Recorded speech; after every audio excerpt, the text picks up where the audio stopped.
Yes sir. Chambal fertilizers के futures में खरीदारी करने की राय है दीप। 285-86 के आसपास ये ट्रेड कर रहा है। यहाँ खरीदिए। 280 के आसपास आए तो थोड़ा और ऐड कीजिए। ओके।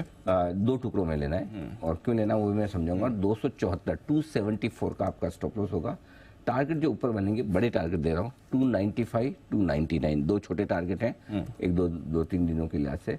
310 और इवेंचुअली 340 अब से लेकर बजट तक के टारगेट है ये आपके लिए, क्योंकि जो सबसे बेस्ट पीरियड होता है चंबल फर्टिलाइजर के लिए, ये जो यहाँ से जो शुरुआत होती है सितंबर के अंत, अक्टूबर की शुरुआत से लेकर बजट तक। और चूंकि इस बार थोड़ा करेक्शन हुआ है अक्टूबर के महीने में, तो अभी भी अच्छे लेवल पे है। तो बजट तक ये जनवरी के अंत में बेचने वाला स्टॉक है ये। और अब तक का पिछले कई सालों का आप ट्रैक रिकॉर्ड देख लें, कभी चंबल ने एक भी बार इस पीरियड में नेगेटिव रिटर्न नहीं दिए। और आज इसको पसंद करने की वजह है कि यूरिया के दाम जिस तरह से बढ़ रहे हैं, जो यूरिया प्लेयर्स रिजल्ट भी दे रहे हैं, बहुत गजब आते थे। आज देखिए आप मैंगलोर केमिकल के जो रिजल्ट आया, हमारा स्टॉक ऑफ द डे था।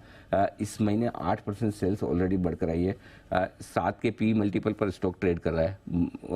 बेस्ट कोरोमंडल और चंबल 2 ही बेस्ट आपके लिए कंपनियां हैं फर्टिलाइजर में। मुझे लगता है कि जो डिमांड है, जो प्राइसिंग है, उसको देखते हुए चंबल में यहाँ से भी अच्छी तेजी बन सकती है। तो 295 299 2 छोटे टारगेट, 310 340 बड़े टारगेट हैं। 285 और 280, 285 86 और 280 दो जगह खरीदें। 274 का आपका स्टॉप लॉस होगा। और मैंने जैन साहब को रोक के भी रखा था, क्योंकि जैन साहब की स्पेशलाइजेशन वाली फील्ड है। आज आरसीएफ भी आया था ना, अभी थोड़ी देर पहले सुमित जी का लिस्ट में आया था। लेकिन जैन साहब भी एक बार जैन साहब से भी जरा फर्टिलाइजर सेक्टर पर स्टॉक्स पर राय ली जाए। जैन साहब। नहीं, बिल्कुल आपने बहुत सही कहा अनिल जी। ये जो आपने टाइमिंग जो है, और ये बजट के पहले और इस समय पे अगर आप लेते हैं, तो आप एक तरीके से प्रीएम्प्ट कर रहे हैं कि आगे आने वाले दिनों में ऐसा होगा। और बहुत सही आपने टाइमिंग दी है। और यूरिया के प्राइसेस को लेकर, या फिर दूसरा जो इसके वैल्यूएशंस है बहुत सस्ते हैं। मतलब सबसे बढ़िया बात है, price to book value multiple पे देखिए, और पी मल्टीपल्स पे देखिए, और return on capital employed at the same time is very good. तो ये सारे कॉम्बिनेशंस बहुत अच्छे होते हैं। और सबसे बढ़िया बात ये है कि कैपेक्स किए जा रहे हैं, बहुत अच्छी ग्रोथ लाए जा रहे हैं लोग। कंपनी सेल्स की ग्रोथ देखिए आप, गजब की ग्रोथ है। 15 से 20% के बीच में कंपनी ग्रो करती जा रही है। तो मेरे को लगता है, और सबसे ऊपर से बढ़िया बात है, डाउनसाइड रिस्क नहीं है। जब आपके ऐसे मार्केट्स होते हैं, यहाँ पे आपको डाउनसाइड रिस्क देखना बहुत जरूरी होता है। जब आपके ऊपर का लेवल कैप्ड है और नीचे का लेवल अब घर खुल जाता है, तो ये ऐसे लेवल पे है कि यहाँ से आप 260 250, ये एक लेवल है जो एकदम मतलब अच्छा रॉक बॉटम बन सकता है, और जहां पे अच्छी खासी बॉटम फिशिंग वाली डिमांड आती है।